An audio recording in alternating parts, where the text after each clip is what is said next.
Italy کے شہر روم میں واقع دنیا کے 7 عجائبات میں سے ایک عجوبہ موجود ہے جسے کولوسیوم کے نام سے جانا جاتا ہے۔ روم کے اس قدیم تماشائی اسٹیڈیم کے بارے میں کہا جاتا ہے کہ یہ ایک ایسی عمارت ہے جو 2000 سال پرانی ہے، جس میں موت کا کھیل کھیلا جاتا تھا۔ اس میں جانے والے ہر شخص کی زندگی خطرے میں پڑ جاتی۔ اس کی باہری دیواروں کو تیز رنگوں سے ڈھکا جاتا تھا اور اسے پانی سے بھی بھر دیا جاتا تھا۔ اسے عجوبہ کیوں کہا جاتا ہے، آج یہی بات ہم اس ویڈیو میں تفصیل سے ڈسکس کریں گے۔ ناظرین، یوں تو اللہ تعالیٰ نے انسان کو اپنی عبادت کے لیے پیدا کیا ہے، مگر اس عمارت کی فن تعمیر کے بارے میں سن کر آپ اپنے انسان ہونے پر فخر بھی کریں گے، اور اس عمارت سے منسوب انتہائی لرزہ خیز اور ظلم و بربریت سے بھری داستان سن کر آپ کو اپنے انسان ہونے پر شرمندگی بھی ہوگی۔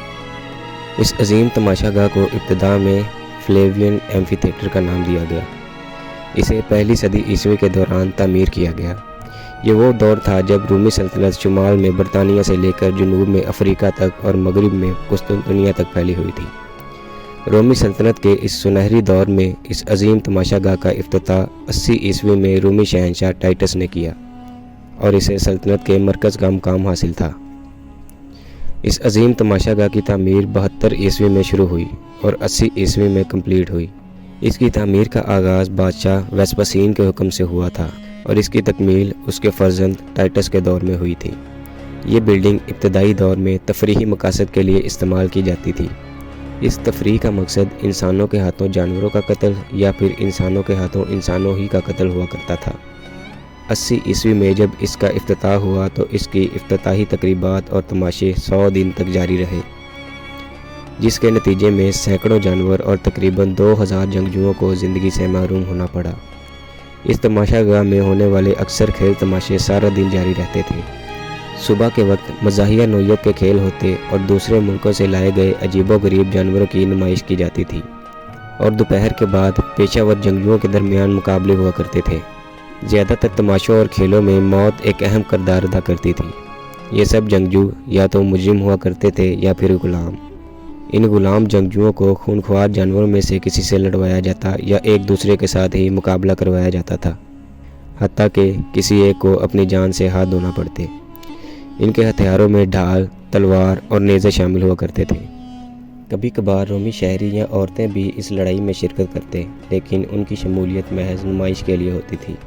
ایک عام خیال یہ بھی ہے کہ عیسائیت قبول کرنے والوں کو شیروں کا لقمہ بنا دیا جاتا تھا، لیکن اس بات کا کوئی تحریری ثبوت آج تک نہیں مل سکا۔ تفریح کے ان تمام تماشوں کا مقصد دراصل سیاسی تھا۔ ان کے ذریعے مقامی رومیوں کو یہ تربیت دی جاتی تھی کہ جب کسی ملک پر حملہ آور ہوں تو کس طرح لڑے، اور جب دوسرے ممالک سے لوگ ان کے ملک میں آئیں تو رومی شہریوں کی طاقت اور حوصلے کے مناظر دیکھ سکیں۔ آخرکار جنگجوؤں کے درمیان لڑائی کا یہ خونخوار سلسلہ 404 عیسوی میں بادشاہ ہونوریوس کے حکم پر غیر قانونی قرار دے دیا گیا، لیکن جانوروں کے مقابلوں کا سلسلہ 1 صدی تک مزید جاری رہا۔ اس عمارت کا فن تعمیر بھی ایک نادر نمونہ مانا جاتا ہے۔ قدیم وقتوں میں بنائی گئی یہ تماشا گاہ مکمل کرنے میں تقریباً 10 سال کا عرصہ لگا۔ اس دور میں یہ اپنی طرز کی سب سے بڑی عمارت ہوا کرتی تھی۔ اس کی بلندی 48 میٹر، لمبائی 188 میٹر اور چوڑائی 156 میٹر تھی۔ تینوں بیرونی فرشوں میں سے ہر ایک میں 80 محرابیں تھیں۔ لکڑی سے بنایا گیا اکھاڑا ریت سے ڈھک دیا جاتا تھا۔ اس کے بیضوی شکل کے باعث کسی کھلاڑی کے لیے یہ ممکن نہیں تھا کہ وہ کسی کونے میں پناہ لے سکے۔ اس طرح تماشائی بھی دائرے میں بیٹھنے کی بدولت تمام تر مناظر آسانی سے دیکھ سکتے تھے۔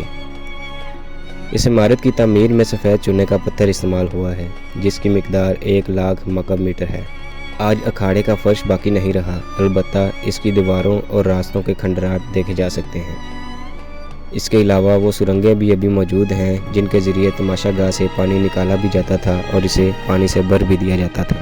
اسے پانی سے اس لیے بھرا جاتا تھا تاکہ بحری مقابلے یہاں منعقد کروائے جا سکیں۔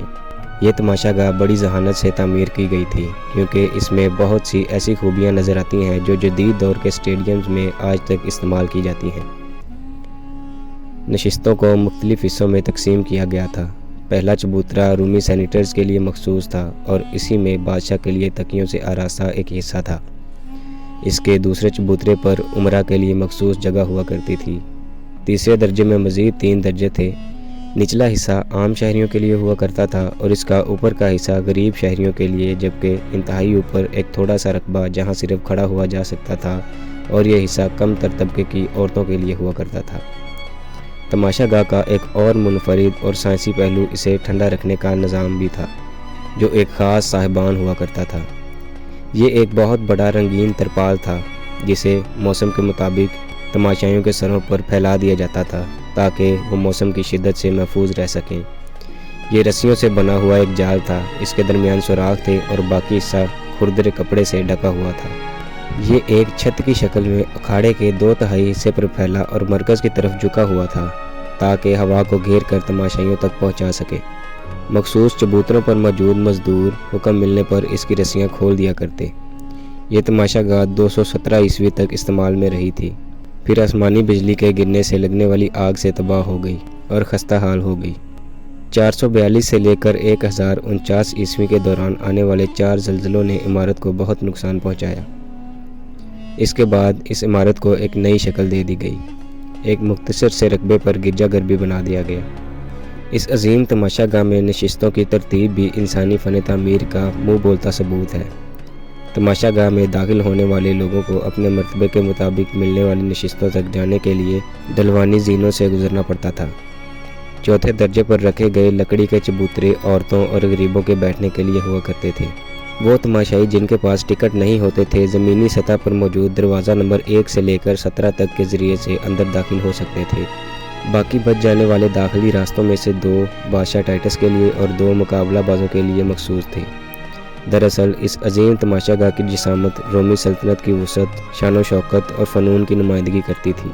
دنیا بھر سے لوگ اس عمارت کی آب و تاب دیکھنے کے لیے آتے تھے۔ سینکڑوں انسانوں کے اجتماع کے باوجود اس وسیع عمارت کے اندر آنا جانا حیران کن طور پر آسان تھا، کیونکہ اس میں لوگوں کی آمد و رفت میں آسانی اور سہولت کا باقاعدہ ایک نظام تھا۔ تماشا گاہ کے مختلف حصوں کے نمبر تھے جو ٹکٹوں پر لگے گئے ہندسوں کے مطابق ہوتے تھے۔ جنگجوؤں کا اپنی قوت کے اظہار کا یہ ایک نادر اور شاندار تعمیراتی نمونہ تھا۔ اس یادگار اکھاڑے کے باہر واقع آرائشی ستون عظیم عمارت کی ساخت اور رومی آبادی کے درمیان ایک مناسبت قائم کرتے تھے۔ ان آرائشی ستونوں میں ہم 3 طرح کے روایتی رنگ دیکھ سکتے ہیں۔ ڈورک ستون سب سے نچلی سطح پر، جبکہ کم مقدار آئونیا اور کورنتھیم ستون بالترتیب ایک دوسرے کے اوپر واقع ہیں۔ یہ بہت ضروری تھا کہ سب سے وزنی اور قدیم ستون زمین کی سطح پر ہوں، کیونکہ یہ وہ حصہ ہے جہاں پر بادشاہ بیٹھا کرتا تھا اور یہ روم کی ثقافتی طاقت کا مظہر بھی تھا۔ تماشا گاہ کا بیضوی ہونا اس بات کی علامت ہے کہ تمام تماشائی اپنے سماجی مرتبے سے بالا تر ہو کر تمام مقابلے آسانی سے ملاحظہ کر سکیں۔ کولوسیوم کی ایک اور خوبی اس کی محرابوں کی ترتیب سے بھی ظاہر ہوتی ہے، جو عمارت کا وزن اس طرح بانٹ دیتی تھیں کہ تماشا گاہ زیادہ سے زیادہ بوجھ برداشت کرنے کے قابل ہو جاتی۔ تماشا گاہ کے محل وقوع نے روم کے عام شہری کو بھی اس قدر متاثر کیا تھا کہ وہ اپنے آپ کو ریاست کا ایک اہم فرد محسوس کرتا تھا۔ اس رومی فن تعمیر کی ایک آخری مثال اس کا تعمیراتی مسالہ تھا، جس کی مضبوطی اور پائیداری کی وجہ سے تماشا گاہ کو اتنا بلند بنایا جا سکا۔ نقشہ نویسی اور فن تعمیر کے جو طریقے 2000 سال پہلے اس کولوسیوم میں استعمال ہوئے ہیں وہ اتنے اعلیٰ تھے کہ آج تک دنیا کے معمار وہی تعمیری حربے اور طریقے استعمال کرتے ہیں۔ ناظرین، کولوسیوم کے متعلق تحقیقاتی ویڈیو اگر آپ کو پسند آئی ہے تو اسے لائک کر کے بھرپور شیئر کریں۔ آپ کو اس عجوبے کی کون سی چیز سب سے زیادہ پسند ہے کمنٹ سیکشن میں ضرور بتائیے گا۔ مزید ایسی معلوماتی ویڈیوز کے لیے ہمارا چینل سبسکرائب کر لیں تاکہ ہماری ویڈیوز آپ تک پہنچتی رہیں۔ اب تک کے لیے اتنا ہی، ملتے ہیں نیکسٹ ویڈیو میں۔